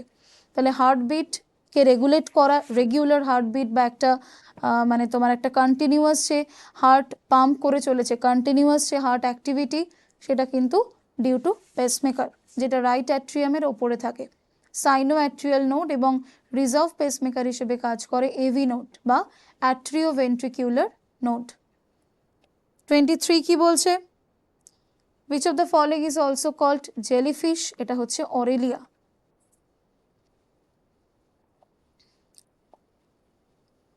আচ্ছা, দেখো এখানে ছবিগুলো আছে সবকটাই মোটামুটি। লিভারের ছবি রয়েছে, গল ব্লাডার রয়েছে, স্টমাক রয়েছে, প্যানক্রিয়াসও দেখতে পাচ্ছ, এবং এই যে সাইনোঅ্যাট্রিয়াল নোড আমরা দেখতে পাচ্ছি, sinoatrial node, অ্যাট্রিওভেন্ট্রিকিউলার node, AV node.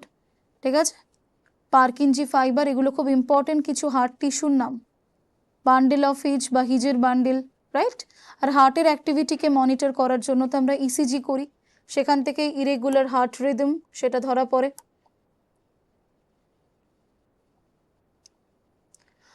পরবর্তী প্রশ্ন 24 দেখো কি বলছে, কোয়েশ্চেন নাম্বার 24 বলছে যে the disease caused by Ascaris, Ascaris lumbricoides, তোমরা কৃমি পড়েছো তাই তো? তাহলে এটা যে রোগটা সৃষ্টি করে তার নাম অ্যাসকারিয়েসিস। এরা একরকম এন্ডোপ্যারাসাইট, অন্তঃপরজীবী। এন্ডোপ্যারাসাইট মানে Parasite residing inside the body of host. Example হিসেবে আমরা কি করি? রাউন্ড ওয়ার্ম, টেপ ওয়ার্ম, গোল কৃমি, চ্যাপ্টা কৃমি, এগুলো, তাই তো? তাহলে আনসারটা কি হবে? অ্যাসকারিয়েসিস। কোনটা ট্রু ফিশ? এটা মনে রাখবে, ফ্লাইং ফিশ, এক্সপ্লানেশন কিছু নেই, এটা তোমরা ফাইলাম অ্যানিমাল কিংডম চ্যাপ্টারটা পড়লে বুঝতে পারবে। রিয়েল ফিশ হচ্ছে ফ্লাইং ফিশ। 26 কি বলছে দেখো, which of the branch of science bones are studied? এটা আনসার হচ্ছে অস্টিওলজি। লজি কথাটার অরিজিন হচ্ছে লোগস, লোগস মানে হচ্ছে study, right?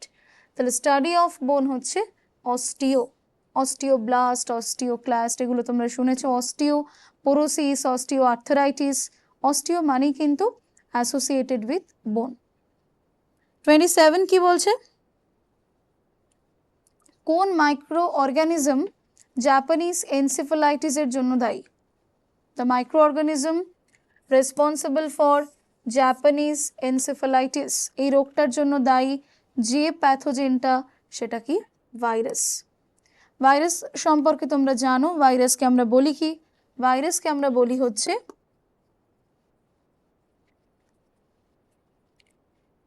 সাবমাইক্রোস্কোপিক particle intermediate of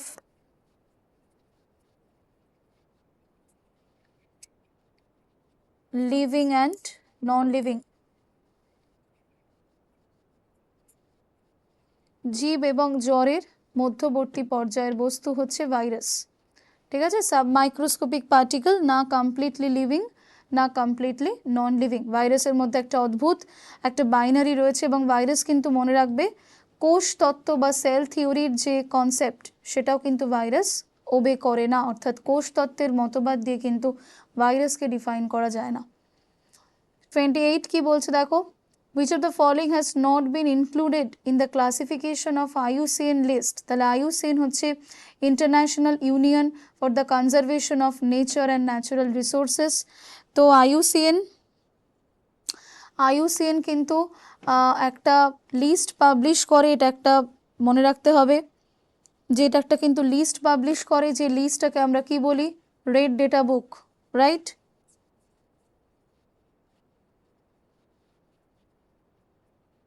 red data book, এবং সেখানে অনেকগুলো কিন্তু ক্যাটাগরি রয়েছে, critically endangered, harmful, endangered, vulnerable.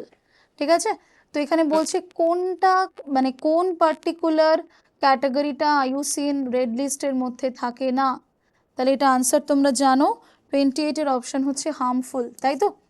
তাহলে বিভিন্ন রকমের এন্ডেঞ্জার্ড বা ভালনারেবল যে স্পিসিসগুলো আগামী দিনে নিয়ার ফিউচারে তারা হারিয়ে যেতে পারে বা তারা কোনোভাবে তারা খুব মানে বেশি মাত্রায় থ্রেট ফেস করছে, এরকম কিছু স্পিসিসদেরকে তারা কিন্তু একটা জায়গাতে নথিভুক্ত করে রাখে, যেটাকে আমরা রেড লিস্ট বলি, তাই তো? তাহলে রেড লিস্টের মধ্যে অনেকগুলো ক্যাটাগরি রয়েছে, কোন পার্টিকুলার ক্যাটাগরিটা রেড লিস্টের মধ্যে নেই? That is answer B, harmful. 29 কি হবে? The clove is extracted from, ক্লোভটা গাছের কোন অংশ থেকে আমরা পাই? এটা আনসার হচ্ছে বার্ডস অফ ফ্লাওয়ার, ফুলের কুড়ি।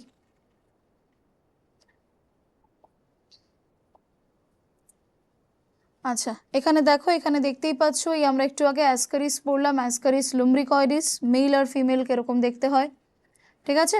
আর এখানে এটা হচ্ছে আইইউসিএন রেড লিস্টের যে ক্যাটাগরিগুলো রয়েছে, that is extinct, extinct in the wild, ঠিক আছে, মানে বন্য পরিবেশে হারিয়ে গেছে, critically endangered, vulnerable, near threatened, least concern. তো এরকম কিছু ক্যাটাগরিতে আমরা তাদেরকে রাখি, এবং বিভিন্ন প্রাণী তারা কোন রেড লিস্টের কোন ক্যাটাগরিতে রয়েছে সেটাও কিন্তু আমাদের পরীক্ষার একটা ইম্পর্টেন্ট বিষয়। কোয়েশ্চেন নাম্বার 30 কি বলছে দেখো? The main work of Golgi body is, 30-র আনসারটা হবে C, secretion of lipid and protein.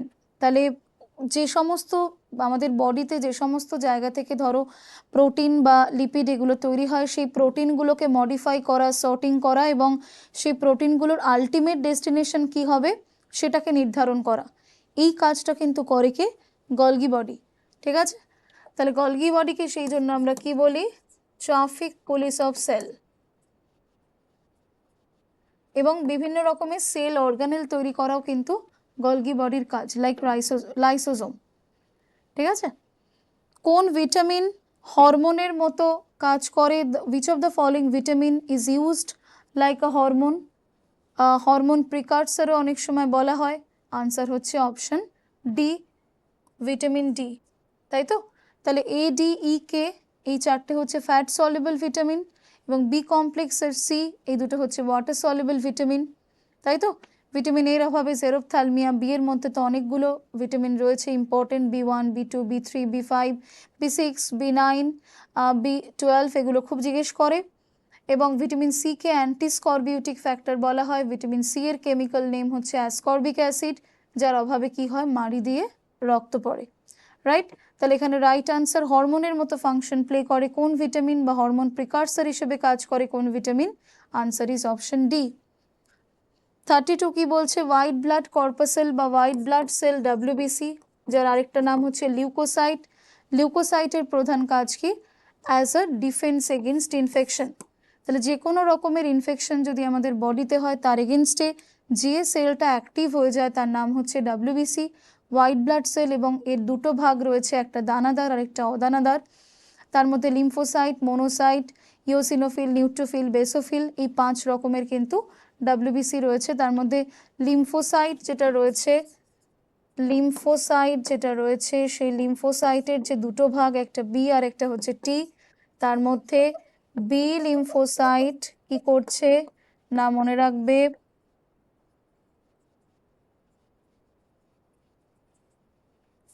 Produces antibody. Antibody produce করা কার কাজ? বি লিম্ফোসাইটের কাজ।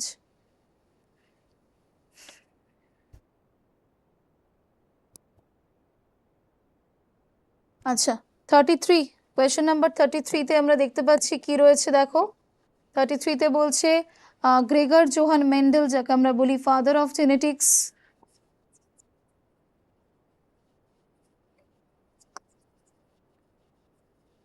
সুপ্রজনন বিদ্যার জনক, তিনি কোন প্রিন্সিপালটা বা কোন থিওরির সাথে সম্পর্কিত? সেল থিওরি বা কোষবাদ একেবারেই নয়, স্লাইডেন সোয়ান এবং পরবর্তীকালে রুডল্ফ ভিরচো এই মতবাদটা দিয়েছিলেন। মিউটেশন প্রিন্সিপাল তো Hugo de Vries. Law of heredity এটা হতে পারে। আর একটা হেরিডিটি অফ অ্যাকওয়ার্ড ক্যারেক্টার্স, মানে অর্জিত বৈশিষ্ট্যের বংশানুসরণ। এবং বংশগতি সংক্রান্ত যে ল বা যে তত্ত্ব সেটা দিয়েছিলেন যে বিজ্ঞানী, তার নাম হচ্ছে গ্রেগর জোহান মেন্ডেল। এবং ইনহেরিটেন্স অফ অ্যাকওয়ার্ড ক্যারেক্টার সেটা বলেছিলেন ল্যামার্ক, তাই তো? অর্জিত বৈশিষ্ট্যের বংশানুসরণ। 34 এর আনসার কি হবে? কোন আইল্যান্ডকে আমরা বায়োলজিক্যাল প্যারাডাইস বলি? গ্যালাপাগোস আইল্যান্ড, যেখানে ডারউইন গিয়ে পৌঁছেছিলেন, অর্থাৎ সেখানে প্রচুর ডাইভার্সিটি রয়েছে, জেনেটিক ডাইভার্সিটি রয়েছে, বিভিন্ন ডাইভার্সিফাইড স্পিসিস আমরা সেখানে দেখতে পাই, যেটাকে বলা হচ্ছে বায়োলজিক্যাল প্যারাডাইস গ্যালাপাগোস দ্বীপপুঞ্জ। নিচের কোনটা শীতল শোণিত প্রাণী বা কোল্ড ব্লাডেড অ্যানিমাল? 35 কি হবে? Fish, frog, wall Lizaad, all of this? Right answer is all of this, সবকটি। সবকটি হচ্ছে কোল্ড ব্লাডেড অ্যানিমাল বা শীতল রক্তের প্রাণী। 36 কি বলছে? 36 বলছে যে urine of mammal contain excretory product. তোমরা জানো যে ম্যামালদেরকে আমরা বলি হচ্ছে ইউরিওটেলিক অর্গানিজম, অর্থাৎ অ্যামোনিয়া থেকে ইউরিয়া কনভার্সন হয় কোথায়? লিভারের মধ্যে। যে সাইকেলের মাধ্যমে হয় অর্নিথিন সাইকেল বা ইউরিয়া সাইকেল। ঠিক আছে, তাহলে ইউরিন, আমাদের ম্যামালিয়ান যে ইউরিন, তার মধ্যে কি থাকে? তার মধ্যে থাকে হচ্ছে ইউরিয়া। এটাই কিন্তু জানতে চেয়েছে। Option C is the right answer. MRI এর ফুল ফর্ম তোমরা নিশ্চয়ই জানো। এমআরআই হচ্ছে ম্যাগনেটিক রেজোনেন্স ইমেজিং, ফুল ফর্মটা জানতে চেয়েছে। 38 কি বলছে? Which of the following vectors spreads the কালা জ্বর in human being? কোন ভেক্টর কালা জ্বর এই রোগটাকে ছড়াতে সাহায্য করে? কোন ক্যারিয়ার? একটু মনে করার চেষ্টা করো।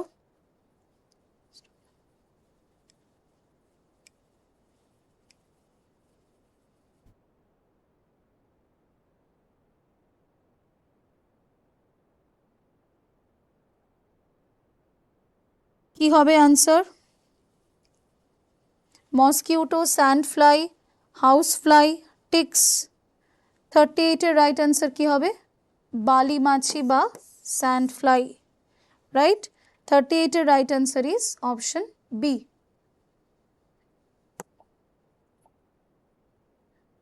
আচ্ছা, গ্যালাপাগোস আইল্যান্ডের একটা ছবি রয়েছে। আচ্ছা, which of the following is a viral disease? নিচের কোনটা ভাইরাস ঘটিত রোগ? কলেরা, টাইফয়েড, র্যাবিস, আর একটা হচ্ছে হুপিং কাশি। র্যাবিস ভাইরাস, এটা তো জানো। Salmonella typhi, Vibrio colliery, বডিটেলা pertussis, কোনোটাই কিন্তু ভাইরাস নয়। 40টা কি বলেছে? অ্যামনিওসেন্টেসিস হচ্ছে এমন একটা মেথড যেখানে মা যখন প্রেগনেন্ট থাকেন তখন মায়ের যে অ্যামনিওটিক ফ্লুইডটা, সেই অ্যামনিওটিক ফ্লুইডটাকে কালেক্ট করা হয় এবং সেই ফিটাস বা ভ্রূণের কোনো রকম কোনো জেনেটিক কোনো ত্রুটি আছে কিনা, কোনো ডিফেক্ট আছে কিনা, কোনো বার্থ ডিফেক্ট আছে কিনা, সেটাকে নির্ধারণ করার চেষ্টা করা হয়। এটা অ্যামনিওসেন্টেসিসের পারপাস। কিন্তু অ্যামনিওসেন্টেসিসকে এখন করা হয়, ম্যাল প্র্যাকটিস করা হয় অনেক সময়। এটার কারণটা হচ্ছে সেক্স ডিটারমিনেশন। ঠিক আছে, তাহলে এটা আনসার হচ্ছে ফিটাল সেক্স ডিটারমিনেশন বা ভ্রূণের লিঙ্গ নির্ধারণ। 40 option A is the right answer. 41 কি বলছে? Which chamber of human heart pumps fully oxygen at blood to aorta and hence to the body? তাহলে বলেছে আমাদের মানুষের যে হৃৎপিণ্ড রয়েছে, সেই হৃৎপিণ্ডের কোন অংশ থেকে বিশুদ্ধ রক্ত বা অক্সিজেনেটেড ব্লাডটা মহাধমনী বা অ্যাওর্টার মাধ্যমে সারা শরীরে পৌঁছে যায়? উত্তরটা হচ্ছে বাম নিলয়। বাম নিলয় থেকে অ্যাওর্টার মাধ্যমে সারা শরীরে রক্তটা পৌঁছে যায়, তাই তো? তাহলে পালমোনারি ভেইনের মাধ্যমে যখন বিশুদ্ধ রক্তটা ফুসফুস থেকে হৃৎপিণ্ডের মধ্যে প্রবেশ করে, তখন লেফট ভেন্ট্রিকল থেকে সেটা বাম নিলয় থেকে সেটা কি হয়? সারা শরীরে অ্যাওর্টার মাধ্যমে পৌঁছে যায়, সারা শরীরে ছড়িয়ে পড়ে, তাই তো? তাহলে আনসারটা হচ্ছে লেফট ভেন্ট্রিকল। 42 কি বলেছে দেখো? আমাদের হিউম্যান ব্রেনের কোন পার্টটা ভমিটিংয়ের জন্য বা সোয়ালোয়িংয়ের জন্য রেসপন্সিবল? উত্তর হচ্ছে মেডালা অবলাঙ্গাটা। এটা আমাদের নার্ভাস সিস্টেম চ্যাপ্টারের পার্ট। মেডালা অবলাঙ্গাটা বলে যে অংশটা রয়েছে সেটা ভমিটিং বা সোয়ালোয়িংয়ের সাথে যুক্ত। নিচের কোন গ্ল্যান্ডটা ব্লাড প্রেশারকে কন্ট্রোল করে? Parathyroid gland, thyroid gland, thyroid হচ্ছে সব থেকে বড় অন্তঃক্ষরা গ্রন্থি,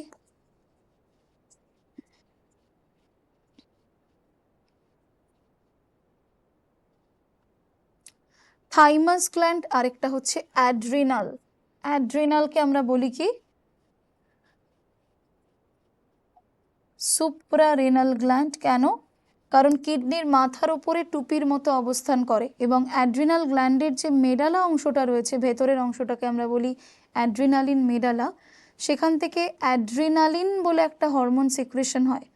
অ্যাড্রিনাল মেডালা থেকে অ্যাড্রিনালিন বলে একটা হরমোন সিক্রেশন হয়, যার কাজ হচ্ছে তোমার আমাদের যে কোনো ইমার্জেন্সি সিচুয়েশনে তার সিক্রেশনটা বেড়ে যায় এবং সেই সিচুয়েশনটাকে কন্ট্রোল করে।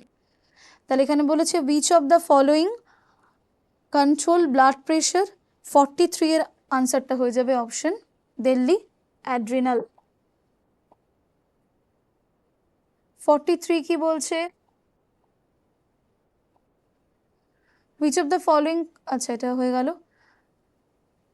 আচ্ছা, which of the following is not an enzyme?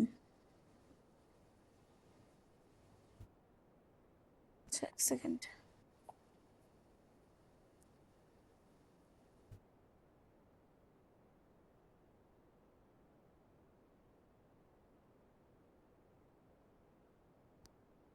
আচ্ছা, কোনটা এনজাইম নয়? দেখো এখানে বলেছে টায়ালিন, টায়ালিনের আরেক নাম হচ্ছে স্যালিভারি অ্যামাইলেস, শর্করা ভঙ্গক উৎসেচক এটা। পেপসিন প্রোটিনের উপর কাজ করে, ট্রিপসিনও তাই। অক্সিটোসিন হচ্ছে একটা হরমোন যেটাকে আমরা লাভ অ্যান্ড বন্ড হরমোন বলি, মায়ের সাথে সন্তানের যোগসূত্র, মায়ের সাথে সন্তানের সুসম্পর্ক গড়ে তোলে। বার্থ হরমোন বলি, আরেকটা বলি মিল্ক ইজেক্টিং হরমোন, তাই তো? মাতৃস্তন থেকে দুগ্ধ নিঃসরণে হেল্প করে এবং এটা পশ্চেরিয়ার পার্ট অফ পিটুইটারি বা পশ্চাৎ পিটুইটারি থেকে রিলিজ হয়। ঠিক আছে। 45 কি হবে? ফটোসিনথেসিস বা সালোক সংশ্লেষের প্রথম যে ধাপ সেটি কোনটি? সেটি হচ্ছে activation of chlorophyll by sunlight. Photon পার্টিকেলকে ক্যাপচার করে প্রথমেই যেটা হয় সেটা হচ্ছে ক্লোরোফিলটা অ্যাক্টিভেটেড হয় এবং সেই অ্যাক্টিভেটেড ক্লোরোফিল কি করে? ফটোলাইসিস অফ ওয়াটার, জলকে ভেঙে দেয় into H plus and OH minus. 46 development of fruits without fertilisation. তাহলে নিষেক ছাড়া ফল সৃষ্টির যে পদ্ধতি তার নাম কি? বীজহীন ফল তৈরিকে বলা হয় পার্থেনোকার্পি। যেই পার্থেনোকার্পিতে হেল্প করে যে উদ্ভিদ হরমোনটা তার নাম হচ্ছে অক্সিন বা ইন্ডোল অ্যাসিটিক অ্যাসিড, জানো সবাই।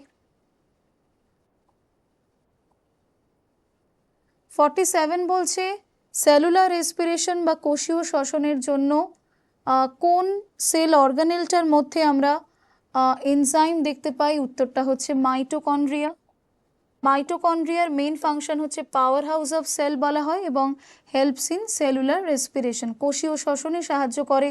যে কোষ অঙ্গাণুটা যার মধ্যে এনজাইম প্রেজেন্ট থাকে, বিশেষ করে এরোবিক রেসপিরেশনে হেল্প করে, সেই অঙ্গাণুটার নাম হচ্ছে মাইটোকন্ড্রিয়া। আচ্ছা, কোন নিচের কোন অংশটা হিউম্যান বিংয়ের মধ্যে থাকে যেটা অনেকটা সিমিলার ফাংশন পারফর্ম করে like Malpighian tubules present in cockroach and insect? তাহলে ম্যালপিজিয়ান টিবিউল, ম্যালপিজিয়ান নালিকা ককরোচ এবং ইনসেক্টের রেচন অঙ্গ হিসেবে কাজ করে এবং সেটা মানুষের ক্ষেত্রে কিন্তু কিডনির মধ্যে থাকা যে ম্যালপিজিয়ান কর্পাসেল, কিডনির মধ্যে থাকা যে নেফ্রন, নেফ্রনের মধ্যে থাকা যে ম্যালপিজিয়ান কর্পাসেল তার সাথে অনেকটা সিমিলার। তাহলে আনসার হচ্ছে বি। 49 কি বলছে? কোন নন সিম্বায়োটিক নাইট্রোজেন ফিক্সিং ব্যাকটেরিয়াটার নাম দেওয়া আছে এখানে?